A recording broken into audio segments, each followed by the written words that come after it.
نماز کی کتنی شرائط تھی ہم نے آپ کو کر دیا، وہ ہم نے یاد کروا دی۔ اب نماز کے فرائض ہم آپ کو یاد کروا رہے تھے، وہ کتنی ہیں؟ 7 ہیں۔ کتنی ہیں؟ 7۔ نماز کے فرائض کتنے ہیں؟ 7۔ ان میں سے پہلا فرض جو ہے نماز کے 7 فرائض میں سے پہلا فرض ہے تکبیر تحریمہ۔ یہ شرائط میں بھی شامل ہے۔ یہ کس میں شامل ہے؟ شرائط میں بھی شامل ہے۔ اور دوسرا فرض ہے نماز کا قیام کا۔ ہر رکعت کا جو قیام ہے یہ نماز میں کیا ہے؟ کھڑی ہو کر پڑھنا یہ فرض ہے۔ کھڑی ہو کر پڑھنا یہ فرض ہے۔ یہاں پر سن لیتے ہیں، جو بندہ کھڑا ہو سکتا ہے اور وہ بیٹھ کر نماز پڑھتا ہے تو اس کا فرض رہ گیا، اور فرض رہ گیا تو اس کی نماز نہیں تھی۔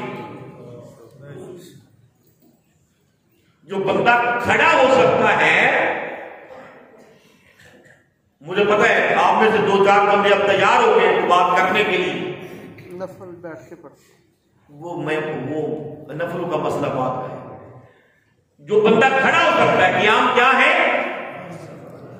قیام کیا ہے؟ نماز میں قیام کرنا فرض ہے۔ اور جو قیام کر سکتا ہے، جو کھڑا ہو سکتا ہے، وہ اگر بیٹھ کر نماز پڑھے گا اس کی نماز نہیں ہوگی۔ میں نہیں کہہ رہا 90 ووٹ کے مولوی، یہ کسوال کے مولوی عبد الرحمان سے لے کر مصر کے کسی بڑے مولوی تک اور امام کعبہ تک جا کے پوچھ لو، یہ قیام فرض ہے۔ اور جو بندہ کھڑا ہو سکتا ہے، قیام کر سکتا ہے، وہ کسی وجہ سے بھی بیٹھ کے نماز پڑھتا ہے، اس کی نماز نہیں ہوتی، کیونکہ قیام کیا ہے؟ ہاں، مستند ڈاکٹر یہ نہ کہہ کہ اگر تم نے قیام کیا، میں اپنے پورے اس ڈاکٹری علم کے مطابق کہہ رہا ہوں، تیری بیماری بڑھ جائے گی، تمہیں تکلیف زیادہ ہوگی، پریشانی زیادہ ہوگی، لہذا میں اپنے نسخے کے مطابق تمہیں احتیاط بیان بتا رہا ہوں، تو نے بیٹھ کر پڑھنی ہے تو تب وہ پڑھے اپنی مرضی سے۔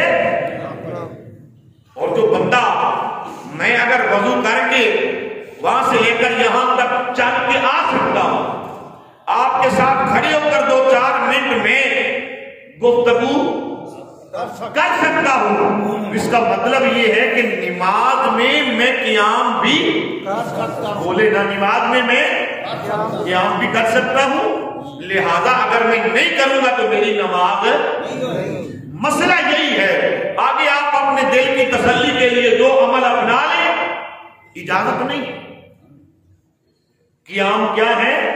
ہاں، جو قیام کرنے پر قادر ہے، کر سکتا ہے، وہ قیام نہیں کرے گا تو نماز 2 فرض آج کلیئر ہوئے، تکبیر تحریمہ اور دوسرا قیام، نماز میں کھڑا ہوگا۔ ہاں، ایک بندہ قیام تو کر سکتا ہے، وہ کہتا ہے میں بیٹھتا اس لیے ہوں کہ جی میں رکوع نہیں کر سکتا تو میں سجدہ نہیں کر سکتا، مجھے تکلیف ہوتی۔ ہاں، اگر کسی کو رکوع کرنے میں تکلیف ہے تو رکوع تو ایک الگ فرض ہے، کسی کو سجدہ کرنے میں تکلیف ہے تو سجدہ تو ایک الگ فرض ہے، قیام ایک الگ فرض ہے۔ تو اب وہ کہتا ہے میں کرسی پر اس لیے بیٹھتا ہوں کہ میں رکوع نہیں کر سکتا، میری کمر میں پرابلم ہے، میں سجدہ نہیں کر سکتا، سجدہ کروں تو پھر میں قیام کے لیے اٹھ نہیں سکوں گا۔ ایسا ہوتا ہے کہ بعض مریض ایسے بھی ہوتے ہیں، تو ان کے لیے اب نماز پڑھنا کیسے ہے؟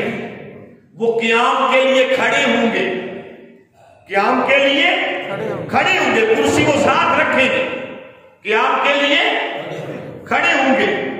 توجہ ہے یا نہیں ہے؟ قیام کے لیے وہ کھڑے ہوں گے، یہ قرض پڑی ہے یا پریکٹیکل کر کے دکھاؤں، قیام کے لیے کھڑے ہوں گے، اور جب رکوع ہوگا تو وہ کرسی پر بیٹھ جائیں گے، رکوع بھی اشارے سے کریں گے، سجدہ بھی اشارے سے کریں گے۔ جب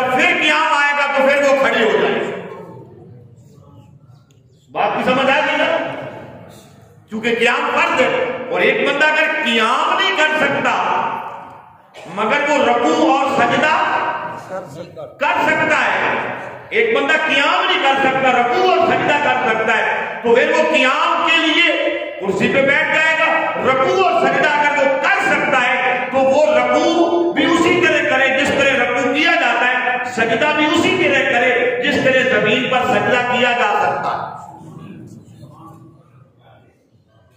بات کی سمجھ آئی یا نہیں آئی؟ اس پر اگر کوئی میں نے قیام اور تکبیر تحریمہ کے متعلق بتایا، نیکسٹ ٹائم انشاءاللہ رکوع اور سجدے اور اس کی تمام صورتحال پر ہم ڈسکس کریں گے. ان کے متعلق آپ کا کوئی سوال و جواب ہو تو جمعے کی نماز کے بعد آپ بے شک اپنی تسلی فرما سکتے ہیں.